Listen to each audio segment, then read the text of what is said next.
छत्तीसगढ़ की राजधानी रायपुर से शुरू हुई विशाल सद्भाव सतनाम यात्रा जो है कड़गी पहुंची हुई है। हमारे साथ मंत्री गुरु खुशवंत साहब, उनसे बात करेंगे। राजधानी रायपुर में भी हम आपके इस यात्रा में शामिल हुए थे और अभी हम कड़गी में शामिल हुए हैं। देख रहे हैं लगातार भीड़ बढ़ रही, लोग उत्साह बढ़ रहा है, कैसे देखते हैं? इसीलिए बाबा गुरु घासीदास जी को सभी सर्व समाज मानते हैं, क्योंकि गुरु घासीदास बाबा जी का जो संदेश है वो सर्व समाज के लिए है। और आज के आधुनिक युग में भी बाबा जी का जो संदेश है वो अकाट्य है और उनके संदेश में जो चलता है निश्चित ही उनका जीवन सफल होता है। तो आज जिस प्रकार मनखे मनखे एक समान जो बोल रहा है हिंदुस्तान, मनखे मनखे एक समान उस संदेश को लेकर ये सद्भावना यात्रा जो निकली है, तो निश्चित ही सर्व समाज इस यात्रा में जुड़ रही है। प्रदेश के और देश से भी कोने कोने से बहुत सारे ऐसे साथी लगातार आ रहे हैं और इस यात्रा में शामिल होकर जो समानता समरसता का जो भाव है उसको जन जन तक पहुंचाने का प्रयास कर रहे हैं। ये तकरीबन 145 किलोमीटर की यात्रा है, लगभग 130 किलोमीटर आप तय कर चुके हैं। थकावट है, उत्साह क्या है?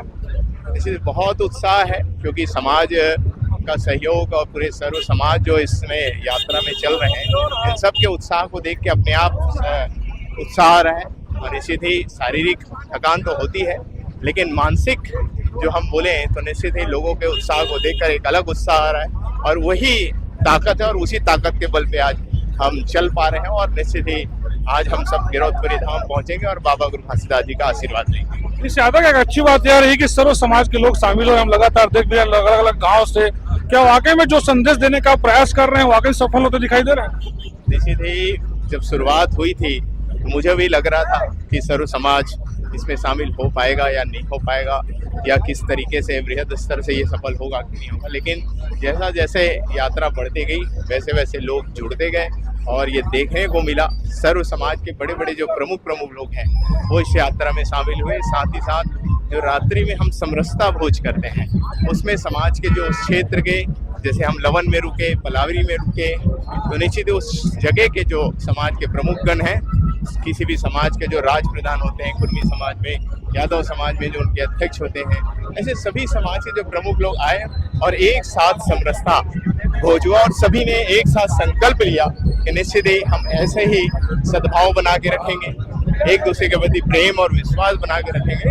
और आने वाले समय में जब हम अपना कार्यक्रम करेंगे तो हम दूसरे समाज को बुलाएंगे और एक दूसरे के साथ मिलकर अपने अपने कार्य को आगे बढ़ाकर इस प्रदेश को उन्नत और विकसित बनाने का प्रयास करेंगे। ये सनातन धर्म और सतनाम का गहरा नाता है। ऐसे में हम देखते हैं कई बार जो है कई लोग बरगलाने की कोशिश करते हैं, लोगों को धर्मांतरित करने की कोशिश, ऐसे लोग क्या कहना चाहिए?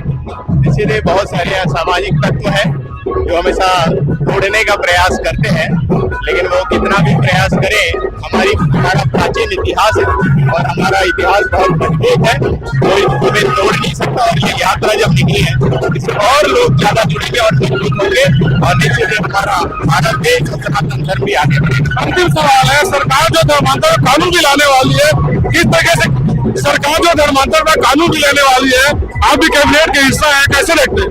देखिए, सरकार अपने हर नियम के लिए प्रतिबद्ध है, आने वाले समय में हर कार्य को करेगी ताकि धर्मांतर रुके और इसके लिए लगातार हम लोग कार्रवाई कर ही रहे हैं। आपने देखा होगा, चाहे कांकेर हो चाहे स्तर हो, किसी भी प्रकार की अगर कोई धर्मांतर का शिकायत आता है तो तत्काल कार्रवाई करने का काम लोग कर रहे हैं। इसलिए आने वाले समय और मजबूती इसमें इसका काम मिलेगी। तो निश्चित तौर पर गुरु खुशवंत साहब का कहना है कि धर्मांतर को लेकर सरकार जल्द कानून लाने वाली है और जिस प्रकार से एक्शन सरकार ले रही है उसमें बढ़ोतरी भी देखने को मिलेगी। कैमरामैन योगेंद्र साहू के साथ प्रमोद मिश्रा, कड़गी, छत्तीसगढ़।